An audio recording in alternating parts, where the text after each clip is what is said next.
History of India has witnessed innumerable invasions by hordes of armed marauders coming in from the west, perhaps attracted to the riches and wealth India then possessed. Apart from looting of wealth and destruction of property, the aliens who remained, who committed grave atrocities against the local populace and themselves, wallowing in immoral and unethical behavior, except for one, it is said, Akbar. Akbar, the third-generation Mughal emperor who lived from 1542 to 1605 AD, has been extolled as the greatest of all Mughals, righteous in deed and noble in character. He is praised to be the only and truly secular emperor of the times, very caring and protective of his subjects. However, assessment and analysis of contemporary notings expose this unjustified edification of Akbar and provides a remarkably different picture of Akbar's personality. The following is not a comprehensive report on Akbar's reign, but an attempt to provide a summary to the reader on the real nature of Akbar based on contemporary records. It is hoped that the reader make a judgment on Akbar's greatness based on the information provided below. Akbar's ancestors. The fugitive King Akbar's ancestors were barbarous and vicious, and so were his descendants like Aurangzeb and others down the line. Akbar was born and brought up in an illiterate and foul atmosphere characterized by excessive drinking, womanizing, and drug addiction. Vincent Smith in Akbar the Great Mughal writes, "Intemperance was the besetting sin of the Timurid royal family, as it was of many other Muslim ruling houses. Babur was an elegant toper. Humayun made himself stupid with opium. Akbar permitted himself the practices of both vices. Akbar's two sons died in early manhood from chronic alcoholism, and their elder brother was saved from the same fate by a strong constitution, and not by virtue." With such an atmosphere to nourish Akbar's thoughts, it is rather unusual for Akbar to become divine incarnate. Describing the demoniac pleasure which Babur used to derive by raising towers of heads of people he used to slaughter, Colonel Todd writes that after defeating Rana Sangha at Fatehpur Sikri, triumphal pyramids were raised of the heads of the slain, and on a hillock which overlooked the field of the battle, a tower of skulls was erected, and the conqueror Babur assumed the title of Ghazi.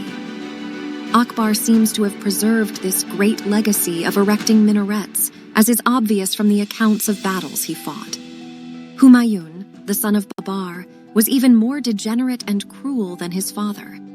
After repeated battles, Humayun captured his elder brother Kamran and subjected the latter to brutal torture.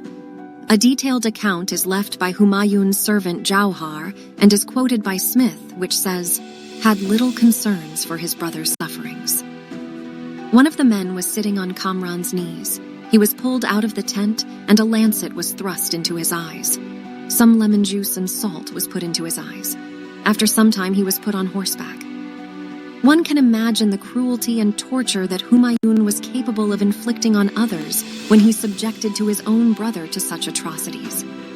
Humayun was also a slave to opium habit, engaged in excessive alcohol consumption, and a lecherous degenerate when it came to women. He is also known to have married a 14-year-old Hamida Begum by force. The cruelties perpetrated by of Akbar's descendants, Jahangir, Shah Jahan, Aurangzeb, etc., are not entirely different from those of his ancestors. Having brought up in the company and under the guidance of a lineage of drug addicts, drunkards, and sadists, it is rather anomalous that Akbar held such a gentle and noble character.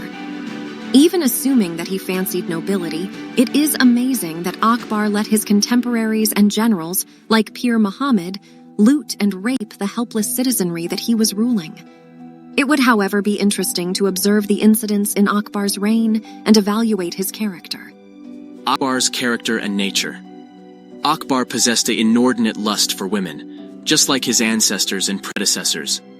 One of Akbar's motives during his wars of aggression against various rulers was to appropriate their women, daughters, and sisters. The Rajput women of Chittor preferred jauhar, immolation, than to be captured and disrespectfully treated as servants and prostitutes in Akbar's harem. On his licentious relations with women, Smith refers to a contemporary Jesuit's testimony thus: Akbar habitually drank hard. The good father had boldly dared to reprove the emperor sharply for his licentious relations with women. Akbar, instead of resenting the priest's audacity, blushingly excused himself. Both drinking and engaging in debauched sexual activities was inherited by Akbar from his ancestors, Abul Fazl in Aini Akbari. His Majesty has established a wine shop near the palace. The prostitutes of the realm collected at the shop could scarcely be counted, so large was their number. The dancing girls used to be taken home by the courtiers. If any well-known courtier wanted to have a virgin, they should first have His Majesty's permission.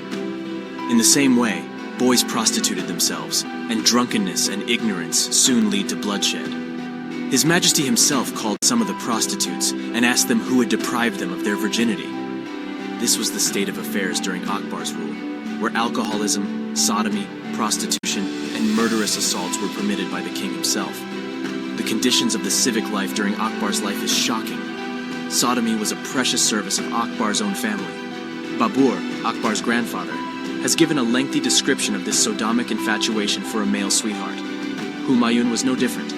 Though perhaps Akbar did not engage in sodomy, he allowed it to be practiced by his servants, courtiers, and sycophants. Abul Fazl in Aini Akbari provides accounts of some such acts which are too disgusting to even mention. Such perverse gratification was prevalent during the Mughal rule and in Akbar's times. That Akbar remained monogamous throughout his life is indeed history-falsified myth. Akbar, throughout his life, allowed himself ample latitude in the matter of wives and concubines. And further, Akbar had introduced a whole host of the daughters of eminent Hindu Rajas, into his harem. An account of how the Jaipur rulers were coerced into sending their daughters to the Mughal harem is found in Dr. Srivastava's book, Akbar, the Mughal. Shailat notes, after the Jauhar that followed the killing of Rani Durgawati, the two women left alive, Kamalavati, sister of Rani Durgawati, and the daughter of the Raja of Purangad, daughter-in-law of the deceased queen, were sent to Agra to enter Akbar's harem. It should also be observed that admittance into Akbar's harem was available mainly to virgins, and others were disqualified. In spite of such disgusting and lewd personal affairs, inducting women of abducted or killed Hindu warriors into his harem as slaves and prostitutes, it is bewildering that Akbar is hailed as a righteous and noble emperor. The personality and nature of Akbar has been nicely summed up by the editor of Father Monserate's Commentarius. The editor's introduction states, in the long line of Indian sovereigns, the towering personalities of Ashoka and Akbar, because of his dread, stand high above the rest. Akbar's greed for conquest and glory, and his lack of sincerity form a marked contrast to Ashoka's paternal rule, genuine self-control, and spiritual ambition. Akbar's wars were those of a true descendant of Timur, and had all the gruesome associations which this fact implies. The old notion that Akbar's was a near approximation to Plato's philosopher king has been dissipated by modern researches. His character, with its mixture of ambition and cunning, has now been laid bare. He has been rightly compared to a pike in a pond preying upon his weaker neighbors. Akbar was able to give up his polygamous habits, for no importance needs to be attached to the bizarre gossip of the time that he once intended to distribute his wives among his grandees. Whole of India was reduced to a brothel during the Mughal rule, and Akbar, one of the emperors, is being glorified as one of the patrons of the vast brothel. The above instances may suffice to convince the impartial reader that Akbar's whole career was a saga of uninhibited licentiousness backed by the royal brute. Akbar's Barbarites. Glancing at the events in the reign of Akbar, it is a compelling deduction that he was no less cruel a tyrant than any of his ancestors.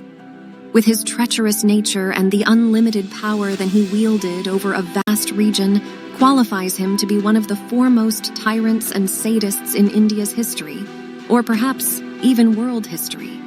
Akbar set an evil example, initiated on a large scale by his descendants Shah Jahan and Aurangzeb. This does not cause us serious alarm, knowing the precious heritage of duplicity and treachery handed down to Akbar by his ancestors. Generations of martial races, Rajputs, were cut off by his sword. He was long ranked with Shahabuddin and Alauddin and other instruments of destruction, and with every just claim. And like these, he constructed a mumbar, a pulpit for Islamic preachers, for the Quran from the altar of Eklingji, the deity of the Rajput warriors. Not only that he forcibly annihilated innumerable humans, he also had no respect for temples and deities, and willingly indulged in destruction of such places of worship. That Akbar refused to strike a helpless and injured prisoner seems to be utterly false. At a tender age of 14, Akbar slashed the neck of his Hindu adversary Hemu, brought before him unconscious and bleeding. After the fateful battle of Panipat, the unconscious Hemu was brought before Akbar, who smote Hemu on his neck with his scimitar, and in Akbar's presence, the bystanders also plunged their swords into the bleeding corpse. Hemu's head was sent to Kabul, and his trunk was gibbeted at one of the gates of Delhi. After victorious forces pushing south from Panipat after that great victory at Panipat marched straight into Delhi, which opened its gates to Akbar, who made his entry in state. Agra was also passed into his possession. In accordance with the ghastly custom of the times, a tower was built with the heads of the slain. Immense treasures were taken with the family of Hemu, whose aged father was executed. This tower of heads, tradition, and ceremony was religiously preserved by the magnanimous Akbar. After the capture of Chittor, Akbar, exasperated by the obstinate resistance offered to his arms, treated the town and garrison with merciless severity. The 8,000-strong Rajput garrison, having been zealously helped during the siege by 40,000 peasants, the emperor ordered a general massacre which resulted in the death of 30,000, even thought the struggle was over. Many were made prisoners. Such terrible was his humanitarian outlook as towards his defeated adversaries. L.M. Shalat writes more on this incident that neither the temples nor the towers escaped the vandalism of the invaders. There were events where intolerant Akbar ordered the excision of one man's tongue, trampling opponents to death by elephants, and other private or informal executions and assassinations. After a victorious battle at Ahmadabad, in accordance with the gruesome custom at the times, a pyramid was built with the heads of the rebels, more than 2,000 in number. At one time, enraged on seeing a hapless lamplighter coiled up near his couch, Akbar ordered that the servant be shredded into 1,000 pieces. What else can one expect the barbaric and unscrupulous Akbar? Akbar's reign of horrid cruelties includes the following incident, which must be considered the jewel in the crown of horrid pastimes. Vincent Smith writes, "An extraordinary incident which occurred in April while the royal camp was at Thanissar, the famous Hindu place of pilgrimage to the north of Delhi, throws a rather unpleasant light on Akbar's character. The sannyasins assembled at the holy tank were divided into two parties, called the Kurs and Puris. The leader of the latter complained to the king that the Kurs had unjustly occupied the accustomed sitting place of the Puris, who were thus debarred from collecting the pilgrims' alms. They were asked to decide the issue by mortal combat. They were drawn up on either side with their arms drawn. In the fight that ensued, the combatants used swords, bows, arrows, and stones. Akbar, seeing that the Puris were outnumbered, gave a signal to some of his savage followers to help the weaker party. In this fight between the two Hindu sannyasin sects, Akbar saw to it that both were ultimately annihilated by his own fierce soldiers. The chronicler unctuously adds that Akbar was highly delighted with this sport. How can an emperor, so noble and great, can have a sadist mind that relishes and obtains delight by ordaining and watching two Hindu sannyasin sects being slaughtered? Killing and massacring others was regarded as a pastime and diversion by a bereaved Akbar. The chronicler Farishta notes, Prince Murad Mirza, falling dangerously ill, May 1599, was buried at Shapur. The corpse was afterwards removed to Agra and laid by the side of Humayun, the prince's grandfather. The king's grief for the death of his son increased his desire for the conquering the Deccan as a means of diverting the mind. Could there exist a more sinister kind of sadism? Akbar's cruelty towards the Hindu women kidnapped and shut up in his harem were staggering, and his much-vaunted marriages said to have been contracted for communal integration and harmony were nothing but outrageous kidnappings brought about with the force of arms. This is apparent from Akbar's marriage to Raja Parmal's daughter that occurred at Deosa when people Deosa and other places on Akbar's route fled away on his approach.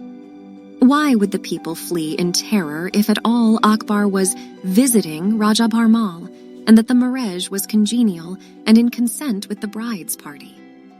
Far from abolishing the practice of sati, Akbar invited the Jesuit priests to watch the considerable fun, and supporting it by his weighty judgment and explicit approbation. Many more horrified facts on Akbar's rule can be added.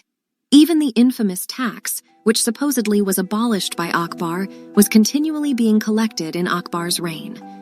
A number of persons were secretly executed on Akbar's orders, and a list of such people is provided by Vincent Smith.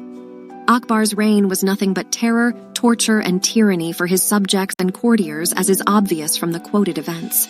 There are numerous other occasions and recorded events from Akbar's life that personifies him as a devil incarnate, contrary to what has been propagated. Akbar's fanaticism. Akbar was born a Muslim, lived like a Muslim, and died as a Muslim. That too a very fanatic one. Histories have dubbed him as a true believer who accomplished a synthesis of the best principles of all religions. The infamous jizya tax, which is special tax exaction from the Hindus, was never abolished by Akbar. Time and time again, different people had approached seeking exemption from jizya. Every time the exemption was ostensibly issued, but never was actually implemented. Throughout Akbar's reign, temples used to raze to the ground, or misappropriated as mosques and cows were slaughtered in them, as happened in the battle at Nagarkot. No symbol of Hindu origin and design was spared from the iconoclastic wrath of Akbar. Xavier, a Jesuit in Akbar's court, gives a typical instance of Akbar's perfidy in making people drink water in which his feet had been washed. Xavier writes, says Smith, Akbar posed as a prophet, wishing it to be understood that he works miracles through healing the sick by means of the water in which he washed the feet. Badauni says that this special type of humiliation was reserved by Akbar only for Hindus. Says Badauni, if other than Hindus came and wished to become disciples at any sacrifice, His Majesty reproved them. Where was his broad-minded and tolerant nature then? Yet another Xavier's letter states, the Christian fathers got little opportunity of holding religious discussions with Akbar or influencing him in favor of Christianity. Akbar silenced Xavier by telling him that the freedom accorded to him in preaching his religion was itself a great service. Akbar was not at all tolerant of other religious faiths. Akbar had filled both his hands with 50 gold coins when Badauni expressed his strong desire to take part in a holy war, massacring Hindus, and dye these black mustachwa and beard in Hindu blood through loyalty to your Majesty's person. Akbar, far from disapproving of Badauni's despicable desire, gladly presented him with a decent premium. The Hindus were treated as third-class citizens in Akbar's reign is evident from the Aini Akbari. Abul Fazal writes, he ordered the Hindus as unbelievers to wear a patch, tukra, near the shoulders, and thus got the nickname of Tukriya, patcher. The patch was obviously to mark the unbelievers out as pariahs for providing special degrading treatment. The holy Hindu cities of Prayag and Banaras, writes Vincent Smith, p. 58, were plundered by Akbar because their residents were rash enough to close their gates. No wonder Prayag of today has no ancient monuments. Whatever remain are a rubble. It is rather obvious that Akbar had no respect and reverence for cities considered holy by Hindus, let alone esteem for human life and property. Also, it is evident from this instance that Akbar's subjects were horrified and scared upon the arrival of their king into their city. If at all Akbar was so magnanimous, why then did not the people come forward and greet him? Monserrate, a contemporary of Akbar, writes, the religious zeal of the Musalmans has destroyed all the idol temples which used to be numerous. In place of Hindu temples, countless tombs and little shrines of wicked and worthless Musalmans have been erected in which these men are worshipped with vain superstition as though they were saints. Not only did the Muslims destroy the idols, but usurped the existing temples and converted them into tombs of insignificant people. Akbar has neither any love or compassion for Hindus, as is apparent from the above examples. Hindus were openly despised and contemptuously treated under Akbar's fanatical rule, as under any other rule. Akbar was only one of the many links of the despotic and cruel Mughal rule in India, and enforced the tradition of his forefathers with sincerity and equal ruthlessness. Akbar was so penurious and retentive of money that he considered himself to be heir of all his subjects, and ruthlessly seized the property of every deceased whose family had to make a fresh start. Akbar was a hard-headed man of business, not a sentimental philanthropist, and his whole policy was directed principally to the acquisition of power and riches. All the arrangements about jagirs, branding, horses, etc., were devised for the one purpose, namely, the enhancement of the power, glory, and riches of the crown. The latter statement indicates what a marvelous and altruist administrator Akbar was. Akbar's lawless and rapacious rule also led to horrible famines. Delhi was devastated, and the mortality was enormous. Gujarat, one of the richest provinces in India, suffered severely for 6 months in 1573 to 74. The famine, which began in 1595 and lasted 3 or 4 years until 1598, equaled in its horrors the accession year and excelled the visitation by reason of its longer duration. Inundation and epidemics occasionally marred Akbar's reign.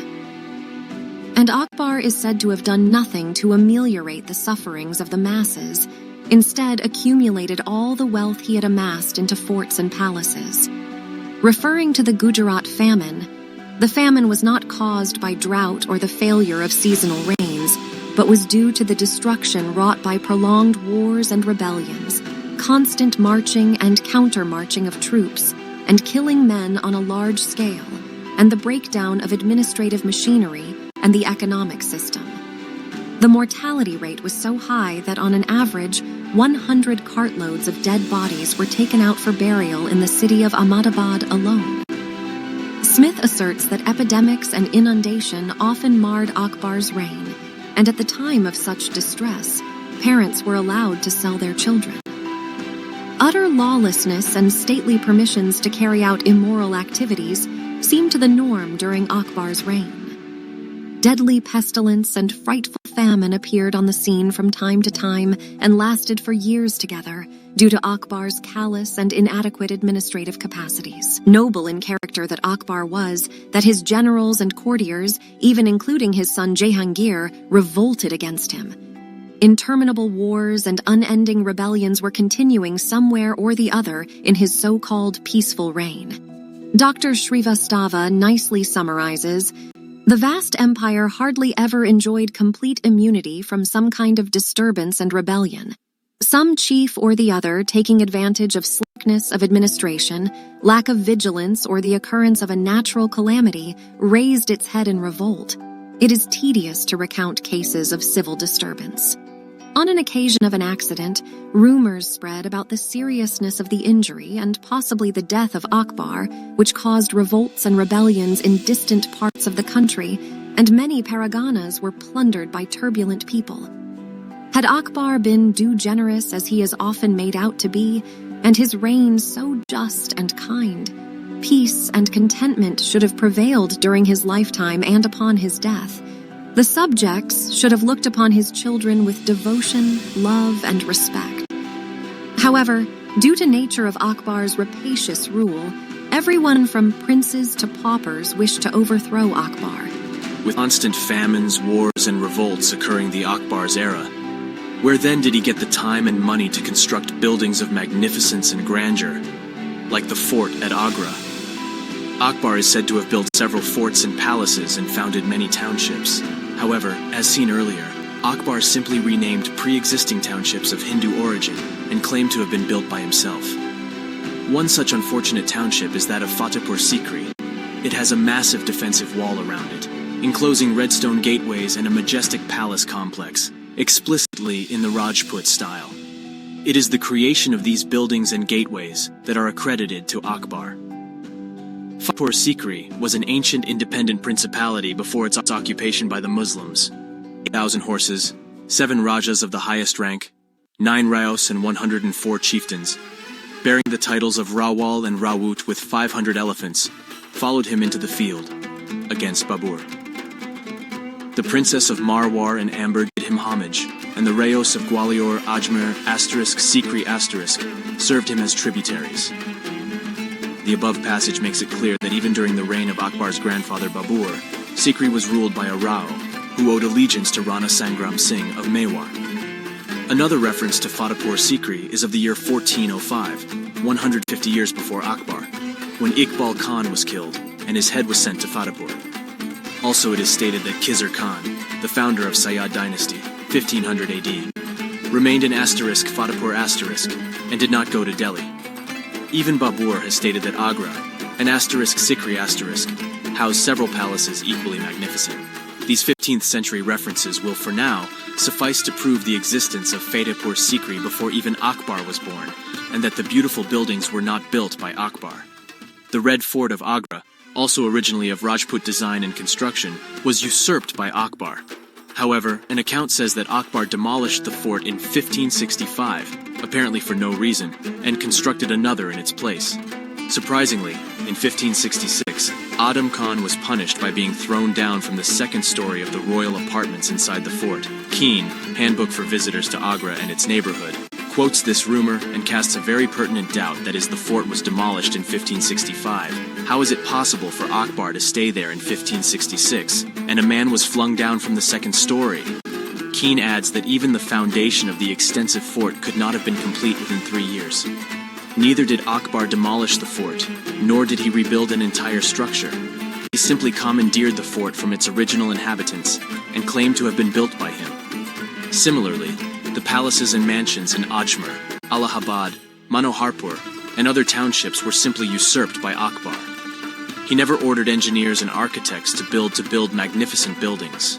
Testifying to this, Monserrate in his Commentarius remarks, "Musalmans, whose nature is indeed that of barbarians, take no interest in such things, erecting massive and ornate buildings and townships.